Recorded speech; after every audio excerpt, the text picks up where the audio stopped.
into A to Z Sports, prime time on a Sunday night. Hope everybody had a fantastic weekend.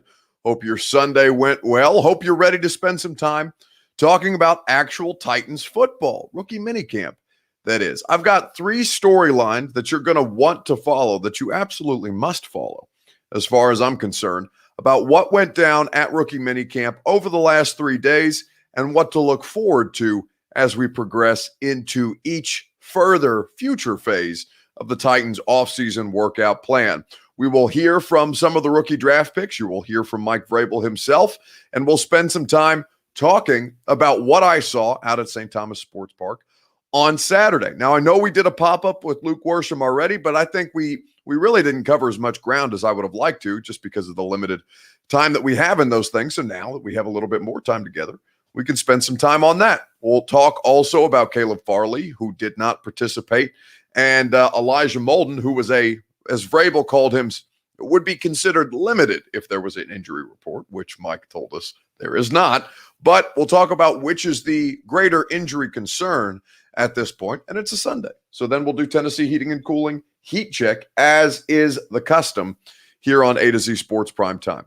Before we get going, before we dive deep into rookie minicamp and all of the fun that I had out on Saturday at St. Thomas Sports Park, it was a great time. It was fun to be able to see everybody get out in person. It was the first maskless practice. I couldn't get over that. That's been a long time since we had one of those. But you need to share this show on Facebook Live, on Periscope, on YouTube, and on Twitch, wherever it is that you get things going. Let me know retweet the show in the bottom right-hand corner of your screen on Periscope. I have already done so, and I would invite you to do so as well if you would be so kind. Retweet the show in the bottom right-hand corner of your screen if Twitter is where you consume us. If you're like Lewis or Big Mac or Frank or Andrew and you're on Facebook Live with us, it's very simple. It's in the bottom left-hand corner of your screen. You share now to public. That's how the Facebook folks get up and going. If you're like Danny Sutherfeld on YouTube, or any of us who view on YouTube, any of you who view on YouTube, rather, it's quite simple. Like the video in the A to Z Sports YouTube page, and then subscribe. And if you're on Twitch, subscribe there as well. And make sure your friends know that we're live streaming Sunday through Thursday night here on A to Z Sports Prime Time. And now the more of you are here, we can begin the show officially. Welcome into A to Z Sports Prime Time from the DraftKings Sportsbook Studios. I'm your host, Buck Rising, fresh off the weekend, and I'm proud, as always, to be presented to you by the fine folks at Two Rivers Ford. We've got a very special, I don't know if you want to call it an announcement. I mean, it is an announcement, but we've got a very special giveaway that we're going to do in conjunction with Two Rivers Ford, and it has to do with the Nashville Predators. I'll tell you more about that later in the week, but you got to know that the people that you know, the name that you trust for nearly 40 years in Middle Tennessee, since 1983, is Two Rivers Ford. Pay them a visit in Mount Juliet or do your shopping online at tworiversford.com. DraftKings Sportsbook, America's top-rated sportsbook app. That is where you go to make some money on all of your favorite sports. I don't know if you bet the UFC fight over the weekend, but DraftKings Sportsbook had great odds for you there. Promo code A2Z Sports is how you get in on all the action. I'll tell you more about an offer that they have this upcoming weekend. It's going to be very exciting for DraftKings.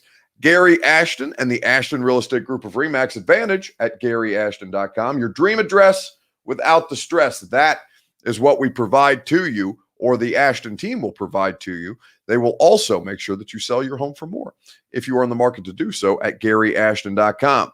Brymac Mechanical, satisfaction guaranteed on each and every one of your HVAC needs. They will put you in your comfort zone as things begin to heat up weather-wise. Brymac.com, B-R-Y-M-A-K, Brymac Mechanical. Okay, so Rashid starts us off tonight in the comments on Facebook Live saying,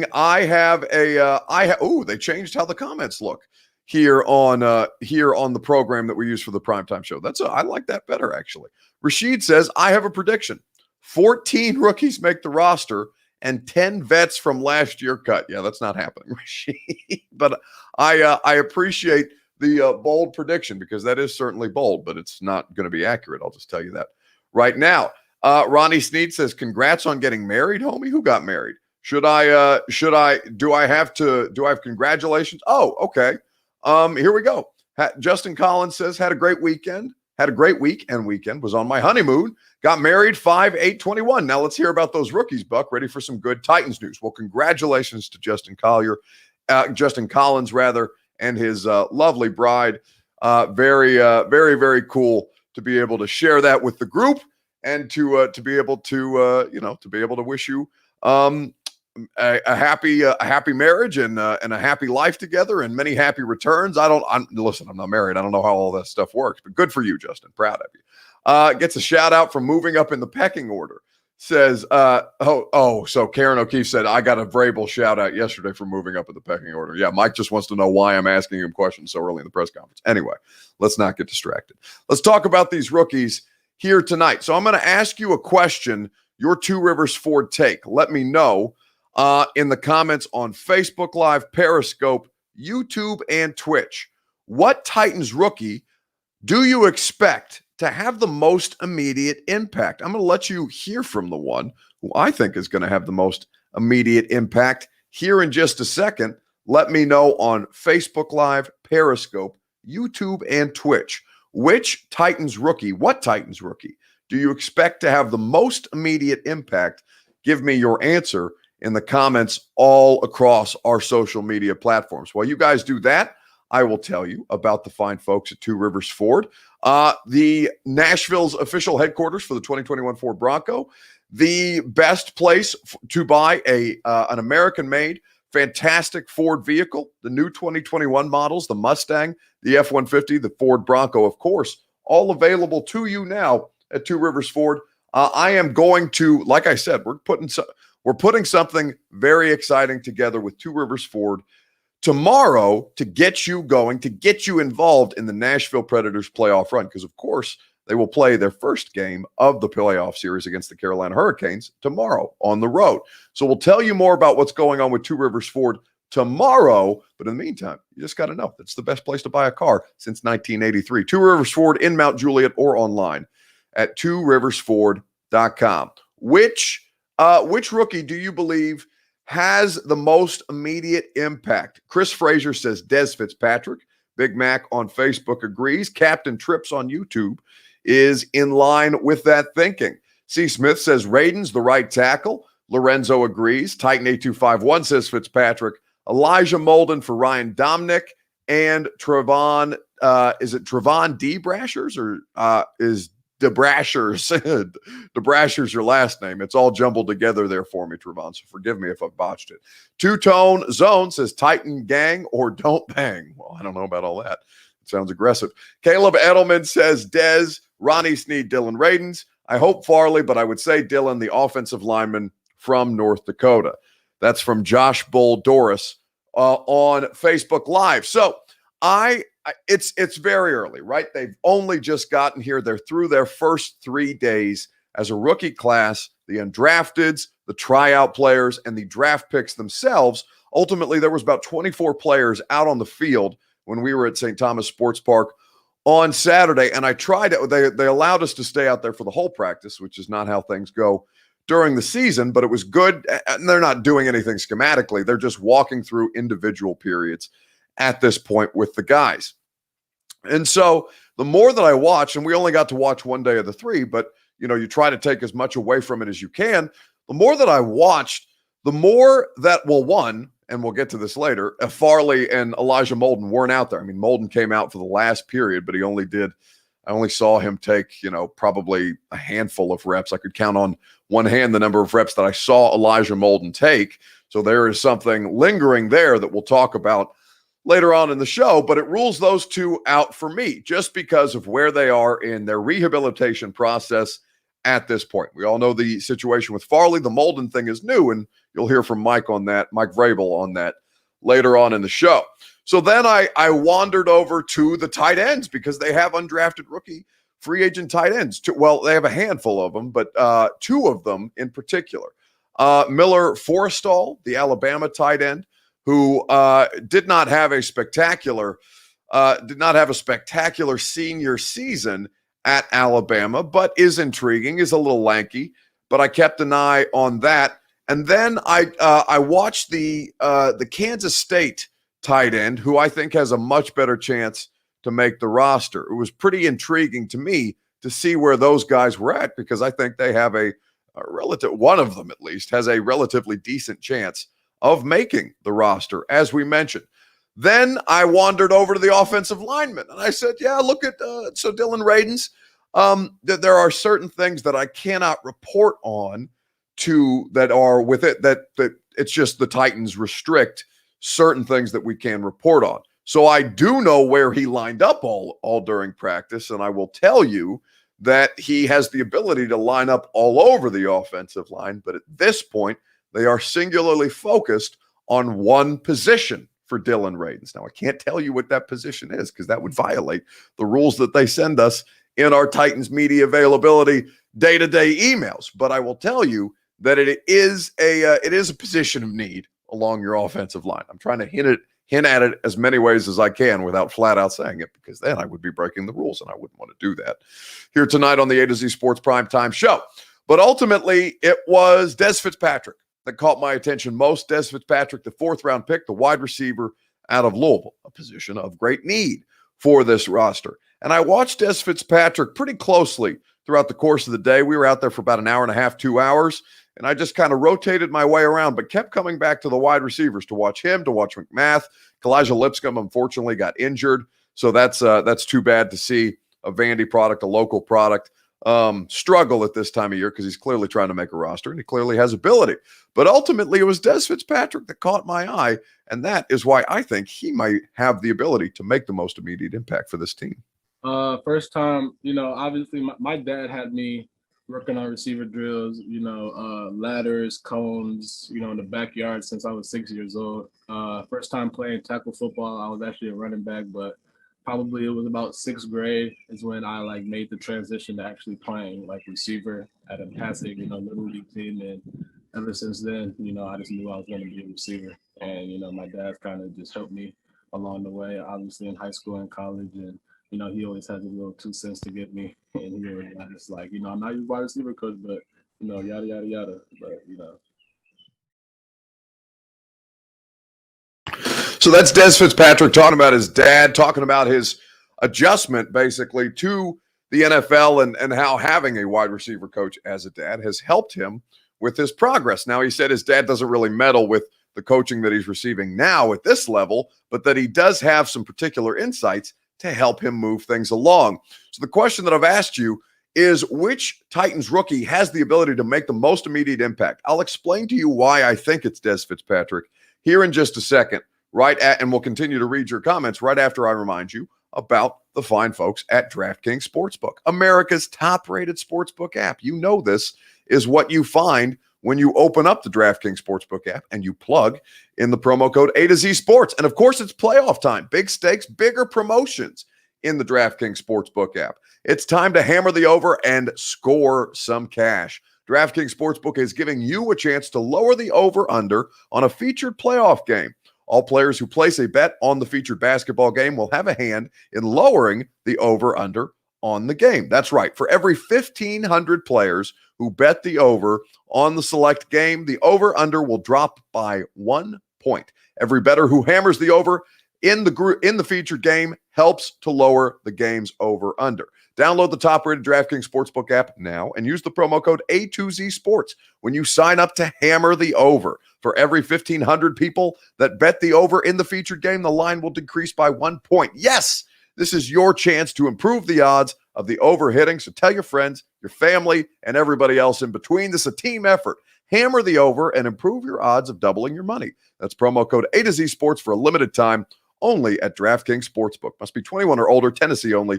Restrictions apply. Max $25 wager, one per customer. Offer ends 5/23/21. See DraftKings.com/sportsbook for details. If you or someone you know has a gambling problem and wants help, call or text the Tennessee Red Line 1-800-889-9789. DraftKings Sportsbook. And as soon as they make the announcement of which game that is, I will direct you more specifically where you can hammer the over in the DraftKings Sportsbook app using the promo code A2Z Sports. So which rookie do you think has the ability to make the most immediate impact? And I'll tell you why it's Dez Fitzpatrick. Here in a minute, I'll read some more of yours. Rashid says Weaver, Chris Scruggs on Facebook Live, Elijah Molden, Big Mac, Tannehill know the importance of getting Dez up to speed. Well, Tannehill's not out there with him yet, but he soon will be. It was Brady White, the Memphis quarterback. He was the only quarterback out there among the 24 players that participated. And it's a tough job because they're just bringing him in to be a camp arm. He's not going to make the roster. But it was a tall task, and I thought he did pretty well. It should be Farley, but I have a feeling, says Justin Collins, it will be Dez or Molden. Greatly appreciate the best wishes, Buck, of course. Kenyon Flowers says Raidens on YouTube. Free playoff tickets from Two Rivers Ford, says Karen O'Keefe. Again, I'll tell you more about that later on. When OTAs, says Rashid, they are in a couple weeks. Good evening, Buck, and everybody, says Stacy. Welcome in. Weaver will have a big impact, says Steven. Again, that's pending the legal process at this point. Dylan going to be good, says Chris Frazier. Fast hands, according to Callan. How about the kicker, says Michael Wagner. The kicker didn't look that impressive to me. Indeed, we already know where, says Lorenzo. Like I said, I'm trying to give you the best that I can. Agree, Buck, you would get canned for giving away spoilers. Well, I didn't. I'm not going to get canned. I mean, the Titans, maybe sometimes they would like to see me fired, but I don't work for the Titans, so they can't fire me. Big facts, Buck. Dez going to be better than Corey. Oh, God. Chris Frazier is already up in it. Racy McMath, special teams ace. Let's go, says Quez. Tribe Call Quez on Twitter. We hope it's Raidens as his position has a much higher snap count potential, says Danny. Bavin says, I am chill, but please provide value if you're going to comment me. I don't know, Bavin, I don't know who you're talking to, buddy, but I mean, listen. Again, I don't want to snap at Bavin because I can't tell if you're yelling at somebody else in the comment section. So if you want to catch yourself real quick before I rip you, now would be the time to let me know, because otherwise I'm going to bury you, Bavin. But it's okay if you're talking to somebody else, because then I don't feel attacked, and then I don't feel like I have to attack you. Bavin says I'm not talking to you, Buck. Okay, see, look at that. That is how we do nuance. I'm a diplomat around here. My parents worked in politics and government for 35 years. I know how to handle this thing. Namaste. Anyway, let me tell you why it is. Let me tell you, dang it, says King Mofagi wants me to rip into somebody. Anyway, Puka says, where is Bavin? He's on Facebook Live. Puka, you're on Periscope. So what I would say to you is that the situation for Dez Fitzpatrick is more opportunistic than anybody, right? And you would say Raidens because there is one player at that position, one player who has primarily played right tackle. You know that Ty Sambrailo is a swing tackle. So Kendall Lamb, who was signed on a 2-year deal to come in and be a stopgap potentially if Raidens is not ready, is the biggest competition or biggest player to compete with Dylan Raidens at that position. But with wide receiver, it's a little more open because you have Josh Reynolds, you have A.J. Brown. Those will be wide receiver 1 and wide receiver 2 in all likelihood. But Fitzpatrick and most offenses, it's not like the Titans run a ton of 11 personnel. They run more 2 tight end sets. Really, I think more than all but one team in the league last year. I saw a Next Gen stat write up about this earlier, but Arthur Smith, as the Titans offense coordinator, ran a bunch of 2 tight end. Things may change because right now you don't necessarily have 2 competent tight ends. So with the opportunity for Dez Fitzpatrick, I do believe, given the injuries that we know Molden is now dealing with, given what we know about Farley, given Raidens, I think he eventually starts, but I think it probably takes a game or 2, and you'll see Kendall Lamb get his ass kicked, and then they'll come back, and it'll be like a Jameer Douglas, Nate Davis type situation where he goes in the next series, and they throw him to the Wolves, and they say, all right, kid, now is the time. Figure it out. You're a second-round pick. I don't necessarily think he'll start out the gate. But I do think that Fitzpatrick doesn't have to start because he has Reynolds and AJ, but he can contribute more immediately than any of the other rookies outside of special teams, right? And he has special teams ability as well. So I can't rule special teams out as an impact because they do need help with special teams, with return man duties specifically. They could do it with Darrington Evans. I think they're trying to keep Darrington Evans healthy this year. That was a problem for him last year. Not because of returning, but just in general. They need more from Darrington Evans, so I would think it would be less likely that you see him out there returning, but he'll compete. Dez Fitzpatrick has the ability to contribute both on special teams and on offense at a position where there's not a ton of there is a little bit of pressure on him. There's more pressure on the coaches and the GM that drafted or waited until day 3 to draft a wide receiver. But what I'll say to you is the opportunity for him is more present, is more clear-cut than I think any of these other players, simply because we don't know what the health status of Elijah Molden and Caleb Farley is. And we'll talk more about the Elijah Molden situation here in just a second. Fitz ain't going to be on special teams. Bucks says Kenson, I'll bet you $100 right now. I will pull.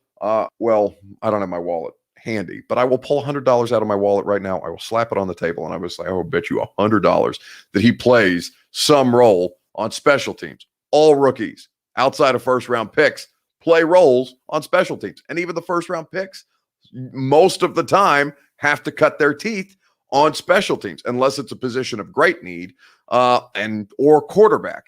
So, Kenson, I appreciate your confidence, but I'm telling you right now, this man's going to play special teams in some form or fashion, whether he's out there as a returner, whether he's out there as a gunner, whether he's out there on punt protection, he's going to play special teams. They all mostly have to play. I mean, Byard was playing special teams up until like 2 years ago. He's a $15 million, well, cap hit is $15 million. It's a $15 million safety. I wouldn't be so definitive with that, but I understand why you think that way. Did A.J. Brown play team, says Ivan Gregory? I mean, he did last year, and he scored a touchdown. He scored a touchdown against the Colts, right? Hands team for onside kicks counts as special teams. So, Kenston, if you see a wide receiver out there on hands team, if they're trying to onside it, he's probably going to play special teams. In my opinion, yes, Hill is no slouch, says Corey D. Jackson. Who is, are you talking about Tannehill? He says Hill is no slouch. I assume he's talking about Tannehill. Dadson says, I agree. Buck Dez has red zone ability. He's so lanky. He's so long. He reminds me, he's a very smooth runner, Dez Fitzpatrick. Now, he had a moment where he kind of got over his feet, essentially. He lost his balance a little bit in the middle of a route. And I initially thought that he didn't plant correctly, but I was out there with Coach Dave McGinnis watching practice, and I said, man, he needed to plant there. And Mac was like, no, I mean, he didn't call me. And he was basically, no, you idiot. He just got over his feet. It's quite the opposite of planting. He planted too soon, and then that's why he looked off balance. That's why he tripped over himself. In fact, we saw A.J. Brown hurt himself in his rookie minicamp, or his rookie, I can't remember if it was minicamp, but at some point in the offseason training, A.J. did the same kind of thing as a rookie and ended up like tweaking something in his leg or his knee. I can't remember exactly, but I do remember watching that because his knee bent back funny, and we were like, oh, shit. Watching that out there on the practice field. Think they might be higher on Batson this year, says Kitson. I mean, he's hung around for a minute, so I can't completely dismiss Batson. But, Cam Batson is definitely limited as a player. Dez Fitzpatrick has more upside. I mean, hell, even Racing McMath has more upside at this point than Cam Batson. We know what Cam Batson is at this point. But let's move on to, Brandon Lloyd. I like that comparison from Mike Wash on Facebook. That is it's not super sexy, but it's an incredibly productive player for a long time in the NFL. I really like the comparison of Brandon Lloyd. I'm going to keep that in mind, Mike. Thank you for that. Corey D. Jackson talking about Brian Hill, the running back pickup from Atlanta. Yeah, when I was spending some time on keeping Darrington Evans healthy. Yes, they want to find. I mean, he's a second round pick, or no, he's a third round pick, Evans. So you are going to give him the benefit of the doubt as opposed to a vet that you bring in. But I really like the comparison of Brandon Lloyd. Anyway, let's move on. Let's talk about the injuries, plural, because not only was Caleb Farley he was out there, but he wasn't dressed in pads. But Elijah Molden didn't come out at the start of practice and really didn't come out until the last period. I think it was like 6 minutes left of the hour and a half, 2 hours that we were out there on Saturday. I'll tell you, you'll hear from Mike Vrabel on this here in just a second. Right after actually, I'm going to ask you a question first, and then I'm going to tell you about our friends at the Ashton Real Estate Group of RE/MAX Advantage. Which Titans rookie injury are you more concerned about? Farley or Molden? Elijah Molden or Caleb Farley, which Titans rookie injury are you most or more concerned about at this point? Let me know on Facebook Live, Periscope, YouTube, and Twitch. We will discuss together. You will hear from Mike Vrabel momentarily, and I will tell you who it is you should be more concerned about right after I tell you about the fine folks at the Ashton Real Estate Group of RE/MAX Advantage at GaryAshton.com. That is where you go for your dream address without the stress. That is where you go to not sell without the intel. If you're going to sell, you need to get the intel from the Ashton team first. They work in Middle Tennessee. They are trying to improve the community for all of Middle Tennesseans because they work here in Middle Tennessee. They are working for Middle Tennesseans. They are not coming in from out of town trying to poach the Nashville real estate market because it is crazy, and there are people trying to do that. Gary Ashton, the official real estate agent of the Titans, the playoff-bound and playoff-in Nashville Predators, as well as A to Z Sports Prime Time, because Gary's the person that I used to buy my first home. Gary Ashton and the Ashton Real Estate Group of RE/MAX Advantage at GaryAshton.com. Okay, neither Buck, says Carly. I rebuke that in the name of Jesus. I love that. I love that we have that as a drop on the radio show. I wish that I kept it in the holster here on the primetime show as well. Which injury concerns you more between Elijah Molden and Caleb Farley? Stephen, so let me talk a little bit about what happened. Well, let me say this first. We don't know what happened with Elijah Molden. Mike Vrabel did not tell us what happened with Elijah Molden, but he did expand on that to a degree. So Ivan Gregory says Farley, C. Smith says Farley, Caleb says Farley, Puka says Farley, 24 Sherlock just says yes. Maybe they don't have a badge for superfan, says Lewis. No, I think there are superfan badges on Facebook Live, but I can't see them anymore because the way we changed the system. Titan 8251, concerned about Farley. Steven is as well. El Boogie 808 is the first one to say Molden. Didn't know he was injured till camp. You know what? Me neither. Molden because he's out there now, says Jacoby. Farley by far, says Corey D. Jackson. Well, let me tell you, I do not. Well, here's what I'll say, okay? Because there's two ways to look at this, and I'm not going to cheat and take both sides, but I could do that if I so chose. What I will say to you about this situation is if you're talking long-term, I agree with Corey D. Jackson, the comment that you can see right there. What is that? To my left? That's my right. To my right, there in the comment section, it's the left-hand corner on your screen, though, so you don't care whether it's my left or my right. Anyway, what you see there on the left side is Corey D. Jackson saying Farley by far. And what I will say to Corey is that you are correct if you are talking about long-term for future seasons, because back injuries are concerning. Back procedures, plural, are concerning. And he has said definitively that he does not require a third follow-up, but I don't know that there's any way that he could know that because back injuries and back procedures are fairly unpredictable. Although I appreciate why he would want that information out there. It benefits him none by saying, yeah, probably going to have a third one after this. And he has categorically denied that. Anyway, so Farley, if you're talking future seasons, if you're talking future years, because first-round pick, you want one of these first-round picks to pan out in a way, talking about John Robinson's, one of these first-round picks to pan out in a way that sees them stay a Titan for longer than their rookie contracts. But I think if you're talking about an immediate, during the Titans window, which is right now, to try and win a Super Bowl, I think it's Elijah Molden. And I will tell you why I think it's Elijah Molden here in just a second. But first, I'll let Mike Vrabel fill you in, or not fill you in, on what's happening with Elijah Molden. Yeah, Mike, just wondering if you can let us know what's going on. Elijah Molden, why he wasn't out there today? Elijah did a little bit of work towards the end. And again, Joe, we've been through this for a few years. Everybody each day has a different plan. And so part of Elijah's plan today was to do the walkthrough and then do some of the group and some of the 7-on-7 at the end. Okay, so injury related then in some form. Joe, he did some of the practice and did some of the walkthrough. So if there was an injury report, which there's not, I think Robbie we would come together and say that he was limited. So, Mike, and injuries, not going to talk about injuries. Everybody's on a different plan. The plan for Molden was to not participate for the vast majority of the day. And we have no idea of knowing what he did on Friday. We have no idea of knowing what he did today, because there was only one day that was open to us as media. And what we saw was Molden trot out there for the last I'd say probably, I said 6 minutes earlier, he's probably out there for about 10. He did not do all of the drill that he was out there for. He was pulled in, or he was put in and then pulled out and then put in again. And they're handling him fairly gingerly. So what I'll say to you, Titans for Life says right now none. When the season starts, Farley. But here's the thing. Here's the thing about Molden. I understand why everybody's saying Farley. 100% I do. Because he's your first round pick and it's a back. And it's not just this year, but it's years to come. But in this year, in this immediate, not knowing, and maybe Farley's ready for week 1. Maybe he's not. If he is not, Elijah Molden is there as kind of your break glass in case of emergency player. Like he's a little bit of your failsafe if Caleb Farley can't go.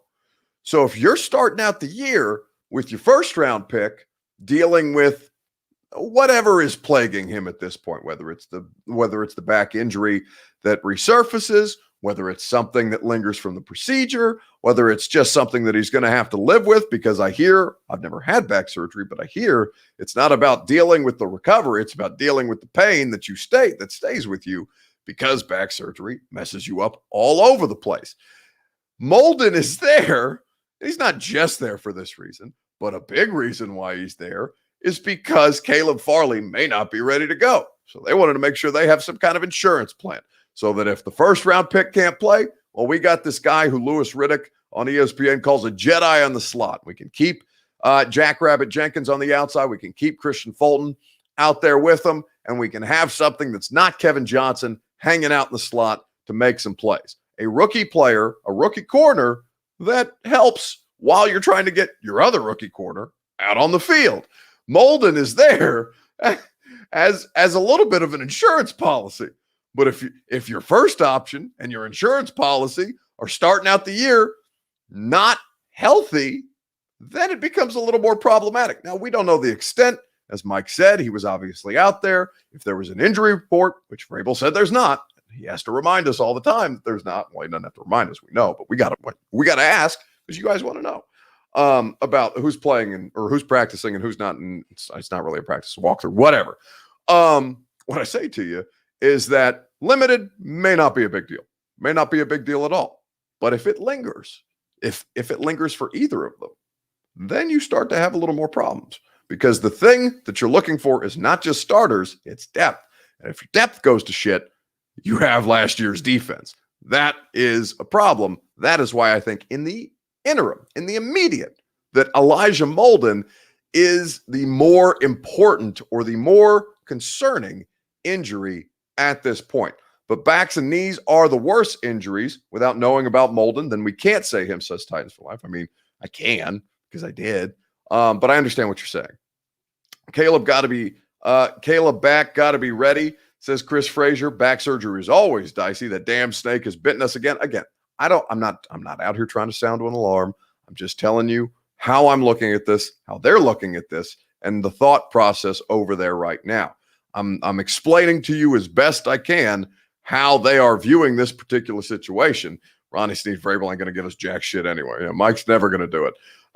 Mike Wash problem Tyree's talking to Mike Wash. He's not talking to me. I think Fulton is the slot corner unless he underwhelms in training camp and Molden steps up. Again, I think that very much depends on Farley. If Farley's ready to go, then Farley's on the outside, Jenkins on the outside. You put Fulton in the slot because he's played there before. He's got experience, and you can buy yourself a little time with Molden because I think Molden would eventually play there, and you put Farley and Fulton on the outside after Janoris Jenkins or Jackrabbit Jenkins calls it a career, moves on elsewhere. So long-term, yes, or short-term rather, I think that is a reasonable thought process, Mike. But I would say to you that Fulton looked far more comfortable on the outside once he returned from surgery than he did. And I understand it was his rookie season, and I understand he had to play right out of the gate because of Dory and all the injuries that he was dealing with. But he did look vastly more comfortable as an outside corner as he did in the slot from, this month and a half off, basically, that they lost Fulton due to injury. All I will say to you is keep an eye on that. Molden got to be healthy first, brother, says Ronnie Sneed. That's what I'm saying. Now that I think about it, you might be right, says Frank. Well, thank you, Frank. I appreciate that. That means if Farley is healthy, then week 1, we should see him and Nuke Hopkins go head-to-head. I don't know if they'll play. I don't know if they'll play cat coverage, as Vrabel calls it. You got this cat, I got that cat, and that's how they play it. Or whether they'll keep them on one side of the field, or whether they'll follow around, whether they'll play matchup. They usually play a lot of matchup, so it's possible. But they'll find out how good this secondary is, or has the potential to be, real quick, because DeAndre Hopkins and Rondale Moore, good players. And I really like the Cardinals' offense. It's going to be really important to get the front 7 up and moving and contain Kyler Murray to be able to mitigate the opportunities that DeAndre Hopkins has to burn you, because he's going to burn you at some point. It's just about mitigating those opportunities. Less zone this year, please, says Lorenzo. I think that's the plan. You guys got to put the heat on Vrabel and hit him with arrogant demands. Tell him to stop with all that classified bullshit and tell you what's going on with the injuries. No excuses. Put the screws to him, man. Dion, wait, what do you? One, we ask him about the. I mean, we don't like yell at him. Here's the thing that I think you guys, and not all of you, I'm not going to lump everybody into what Dion's saying, but I understand why Dion's saying it. Like, we do put the heat on Vrabel. We ask follow-ups. Mike answers them how he chooses to answer them. If they are not satisfactory, then we follow up again. But it's not like we're going to yell at Mike. Like, I'm not gonna hit him with arrogant demands, as Dion says. I'm not going to tell him to stop with all that classified bullshit, because you have to tell us about injuries. It's when there's an injury report, then they are required to say something about injuries. Mike has never played the injury game, ever, in what, now going into 4 years. It's just not going to happen. He doesn't have to do it. We can ask him about it, and he can tell us. Basically, he can respond the way that he did, which was very diplomatic, or largely tell us to piss off if he wanted to. What are we going to do about it? We're not going to get in there and yell and like scream at him, because you guys get emotional about your football team. I don't, right? Well, sometimes I do. Like the Marcus Mariota Denver game when he got benched. It's as angry as I've ever been watching a football game, because it's terrible football. I hated watching it. Hated that I traveled to Denver I didn't regret traveling to Denver for that, but I hated that I wasted a good trip to Denver watching that slop. That time I got emotional because it was awful. It's terrible. It's a waste of my day. But injury-wise, it's not my job to get emotional. You guys are fans. You care about your team. I care about covering the team. I care about how I cover the team. I care about trying to get you guys answers. But if he doesn't want to tell us information, he doesn't have to give us. Well, I'm not going to get in a pissing match with Vrabel over something that's never going to happen. It's not that deep, Dion. But I understand why you're thinking the way that you are. That game was brutal, says Ronnie Sneed. Let PK choose violence over Vrabel. Listen, El Bogey, because Paul cracks me up that way, and I've told him this before. But Paul asks questions like you guys would, which cracks me up, because Paul's whole thing is, not a fan, objective journalist, not a fan. And then he gets to the press conference, he asks a question like fan. Like, Paul, you a Titans fan, dog? You good? Are you that bent out of shape about it? And it's not, and I rib Paul because he's easy to make fun of. And I love him to death. He's great. But yeah, when Paul asks a question, it sounds like one of you in my Twitter mentions is asking the question, which I always find funny, because that's not what our job is. Corey D. Jackson says, I'm more concerned about the third field. LOL. Yeah, I'm kidding. Let's see. Honestly, I understand where Dion is saying Vrabel acts as though you have nerve in even asking. Well, yeah, because, it's not, we're always going to ask. He's always going to give us that answer, and Mike can act however he wants to act. It's not like, it does not bother me if Vrabel doesn't want to talk to us about injuries. Like, I don't think it's that big a deal, because Mike Mularkey, this was my first year, and it was Mularkey's last year, and we've talked about this before, but like Mularkey would rattle off what they did, what they tore, what they strained, put a timeline on it, like give us, probably day to day for the next 6 to 8 weeks or whatever. And it was great, right? Because we had timelines, and then if they didn't meet the timeline, then we could ask him what's going on with the timeline. Vrabel didn't give a shit about any of that. He's just going to keep on rolling. In fact, it's the one thing that he's never been willing to budge with us on. So, we're 4 years in. We know that Mike's not going to tell us anything about injuries. We're still going to ask, and Mike can answer the way that he wants to answer. And the wheels on the bus go round and round. You know what I'm saying? Like, it's just the same kind of thing. But Dion says, Buck, just tell him Dion said answer the question. Most likely the response will be, who's Dion? And then you'll explain it well, Buck. I have faith in you, brother. Make me sound good. I appreciate you, Dion. That's so PK's brand, says El Boogie 808. Yeah, no kidding. I mean, like I said, I love Paul, but it's just a trip. Yeah, Buck, next chance, yell at the coach, see how far that goes. I mean, Mike, the only time that Mike is ever got up, and really never gotten up in my shit like that, but definitely the third field Adoree Jackson thing last year. Like that's probably as upset as he's ever gotten with me. And I've never gotten upset with him outside of his first day on the job, because he came into the press conference, first year head coach. So he doesn't know what's going on. Or he doesn't know, what's going on with the media thing. Right. And we're in the auditorium in St. Thomas Sports Park. I don't know if you guys care about story time, but I figure we're here, so why not tell stories? He walked into the press conference and he's clearly hot and bothered, whatever. And and I still think he can't get over how often he has to talk to us, but them's the breaks. So we're in the auditorium. They have new signage and new pictures, and it's just been redone, right? One coach leaves, the other coach comes in. Mike wants it done in the way that Mike wants the meeting, because that's where they have the team meeting rooms, in the auditorium, where we used to do every Monday press conference and then most of the press conferences during training camp. And we're taking pictures of the auditorium because, it's new stuff. Titans fans want to see what's going on. You guys like to see what the building and the inside of the building looks like, which is why we're not in the inside of the building anymore. They shipped us all the way out with the new renovations, but that's okay. And we're just we're taking pictures of that. And Vrabel's looking around what the hell? He's looking at Robbie Bohr and the PR guy. I'm what the hell are they doing? They're not going to be taking pictures of everything, are they? They can't do that. They're not going to be in the guy's locker. It wasn't a freak out, but he was clearly pissed about something. It's his first day, and not his first day. This was the first press conference after he was introduced as the head coach.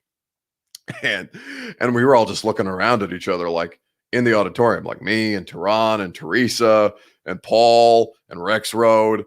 And I think maybe Austin or Zach might have been in there. And I don't think I was working with A to Z yet. I wouldn't have been 2018. So also one of them, Austin or Zach, was in there. We're all just looking around at each other the hell is this guy doing? Is he gonna be this big of an asshole every day? Every day? Is this what we're signing up for? And then Mike, I think Mike's largely Zoom is different. Zoom is tough for everybody, because it feels like my brain is rotting. He's clearly bored in there, and he can't mess with us in person like he likes to. So, he can, but he doesn't get a reaction because we're all muted on the Zoom. So outside of that first day, we were all just kind of oh no, he's not going to make it. And then he ended up settling in just fine. Yeah, he needs to get over that. The NFL has stated that it's part of his job to answer questions. Yeah, but it's not he's again, just here is something that somebody who works very closely with Mike Vrabel told me every day, who works very closely with Mike Vrabel every day told me about Mike Vrabel. Okay. And I'm going to tell you this, and now you'll have a better understanding, or maybe you'll run it through this prism every time you see Vrabel do something. I was told after one of these Vrabel freakouts that the head coach doesn't always listen to reason. And that's Mike, that's how he goes about his day. And whether it's reasonable, whether it's rational, head coach doesn't always listen to reason. So even though it is, as Titans for Life says, the NFL has stated that it's part of his job to answer the questions. Yeah, he knows that. And sometimes Mike doesn't always listen to reason. I could listen to Vrabel stories all day, says Skidly Bob. What a great name, by the way, on YouTube, Skidly Bob. King Mofaka says, Storytime Sundays. Didn't he yell at Austin at one point, says El Boogie? That's correct. New format on the comments, says Evan C. White. I know, it's tripping me out too. I'll miss the Zoom Vrabel eye rolls the most when you guys get back to normal. I mean, he still rolls his eyes at us in person. It's just, it hurts much more because you're looking at him. Oh, Abdul says that was apparent in London. Man, because I was in London and that press conference afterwards, he walked out of that. He held it together, right? Man, we need it. I'm not going to waste all this good content.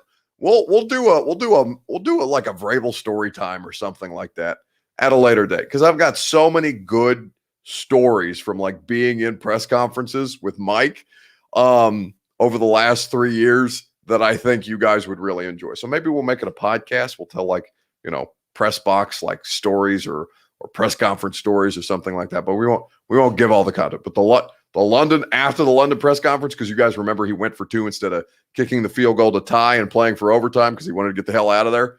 And I liked it. But I didn't like the play call, and he wasn't happy with it either because he walked out of there pissed. El Boogie 808 says, Vrabel after dark, make it happen. Honestly, here's what I'll say, and then we'll move on to the heat check because it's already looking like a long show tonight. What I will say is I'm gonna ask Vrabel. Well, I'm not gonna ask Vrabel personally, although anyway. I'm going to see if Mike might be willing to do something, whether it's a podcast, whether it's like an article or something like that, something where we sit down and we talk about shit like this. And this is the time to do it because it's not as crazy as the season, definitely heading into the off season. I think it would be good to kind of get that perspective from him with my perspective, or with, and the media's perspective, for lack of a better term. I think that would be very interesting to you guys. So I'll send some emails. I'll send some texts after we wrap up here, and we'll see if Mike's game or not, or at some point. And probably the answer will be like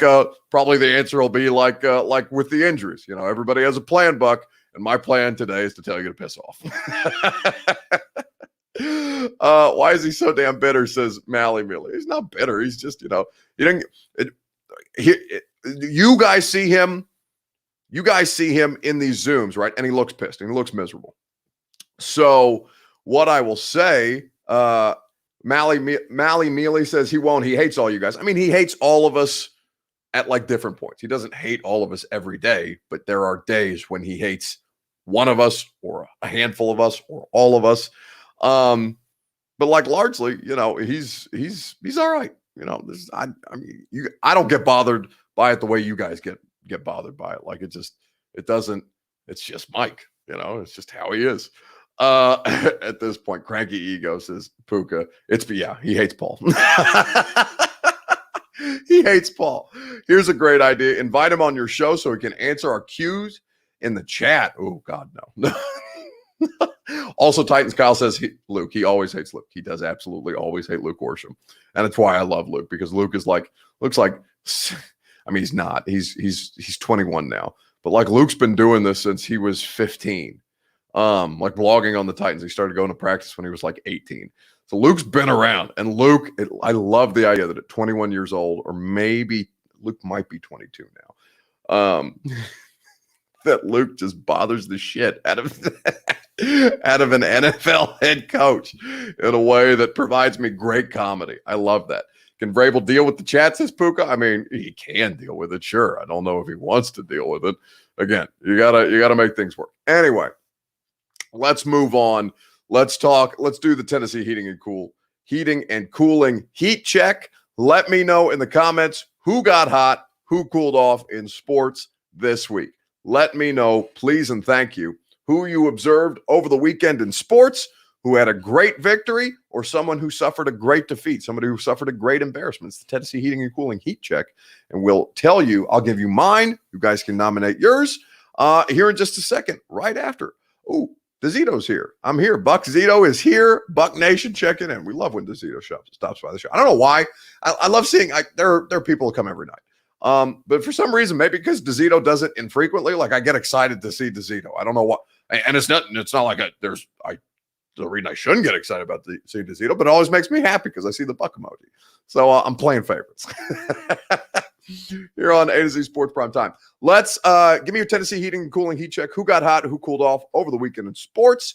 While you guys do that, I will tell you about Brymac Mechanical. BRYMAK, Brymac.com. Satisfaction guaranteed on each and every one of your HVAC needs. Brymac Mechanical is the parent company of Tennessee Heating and Cooling. It's the parent company of Tennessee Heating and Cooling because Brymac, as an entity, does commercial, does residential. You can do whatever you need. You can have your HVAC needs satisfied beyond a guarantee with Brymac Mechanical because they do it all. 3 locations, the main one in Clarksville, but servicing Middle Tennessee and in Kentucky as well. BRYMAK, Brymac Mechanical at Brymac.com. Farley going to be injury prone AF, says Alex M. I mean, we don't know that yet, but we'll see. Cool. Mike Chandler wanted him to win, says El Boogie. Man, he got taken down. Like I really wanted that for Mike and for, I've never actually talked to Mike, but you know, he's from Nashville. He's local. He works out here locally. Like he spends it would have been a cool story locally to see him pull it off, and he did not. Maine, Steph Curry heated up on my Grizz, says Ronnie. Yeah, they got bounced in a hurry. They started off well, and then the Draymond Green to Steph Curry combination just killed him. Just roasted him. And then the most important play of that game, because I watched the Grizzlies game earlier, is Dylan Brooks fouling out because he tried his damnedest to hold Steph Curry down. It just wasn't happening. Charles Oliveira got hot AF. Michael Chandler didn't cool off. He fought well, says MNC White. Yeah, no, he fought well, but he still lost. Hot NBA play-in looking good, says El Boogie. I enjoyed the games today. Tony Ferguson cooling off, says Abdul. Liverpool hot goalkeeper scored the winning goal. You're kidding. I didn't see that today, but I'm sure I'll see it on SportsCenter. Kyrie Irving, says OG Will. Did he get hot? Did he cool off, OG? You got to be more specific. Alex Bowman, hot, says Lewis. Adam Wainwright, ice cold. Dylan was killing whoever the shooting guard or small forward was before he fouled out. I thought Dylan Brooks played well, but as soon as he fouled out, it was done. Who got hot for me though? Was Tennessee Volunteers baseball. Holy hell. Like the University of Tennessee has a legitimate winner on campus. Now they lost to Arkansas today. Arkansas's top team in the country, but they walked off these boys at what's the name of at the Vols baseball stadium? Oh, I've said it a handful of times over the last month and a half, 2 months at this point. But I can't think of it. Anyway, it was a walk-off on Saturday, and it was really cool to see because Arkansas, top team in the country, Vols took it to him. He's swinging, and he hits it high, and he hits it deep. Goodbye, home run, and Tennessee has walked it off.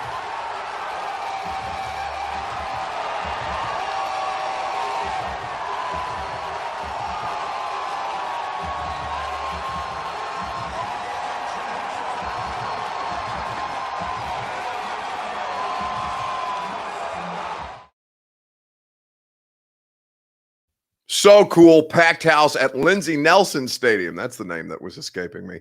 Lindsey Nelson Stadium. The Volunteers on Saturday walked it off against Arkansas. They lost today. Still a competitive baseball game. Really, really cool to see the University of Tennessee have success. Fans supporting them. You know, it's just not in the sports that you guys wanted to be in. Cooling off is I mean, I don't know how to describe this because I feel so badly for the kid. But I believe his first name is pronounced Wantarius Bryant. Well, it's not. That's not his first name. It's Wantarius, first name, Bryant, last name. He's a defensive back from Austin Peay University, just up the road in Clarksville. He thought he was heading to Georgia this weekend, thought he was heading to try out for the Atlanta Falcons during the team's rookie minicamp. When he arrived, though, in Flowery Branch, he learned that he had been I'm reading the ESPN article. He learned he had been the victim of a hoax. He had never been actually contacted by the Falcons, but instead someone texted him from an Atlanta area code pretending to be none other than now Falcons defensive coordinator, former Titans defensive coordinator, Dean Pease. So when Brian arrived at the team's facility on Wednesday to get ready for his chance to accomplish an NFL dream, he was turned away. Do you know how that has to be so disgustingly gut-wrenching. Like, that breaks my heart for that young man. That, because he put out a statement on Twitter that, I mean, it's not just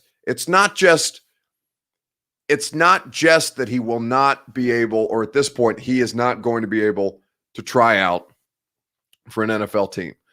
It's the high of thinking that you're trying out for an NFL team, getting there, and then being turned away at the door because you got.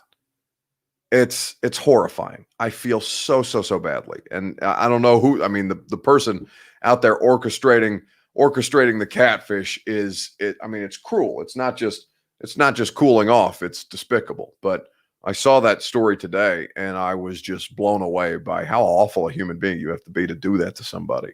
It's just a shame. So that ended on a kind of a downer note because we've had a fun show, I thought. But that's the show. Your Tennessee heating and cooling. Well, let me read some more if you guys had any more. Still not used to this maskless crowd, but we will get over it, says El Boogie 808. Listen, I went to my first maskless practice on Saturday, and I was like jarred. I was like, what?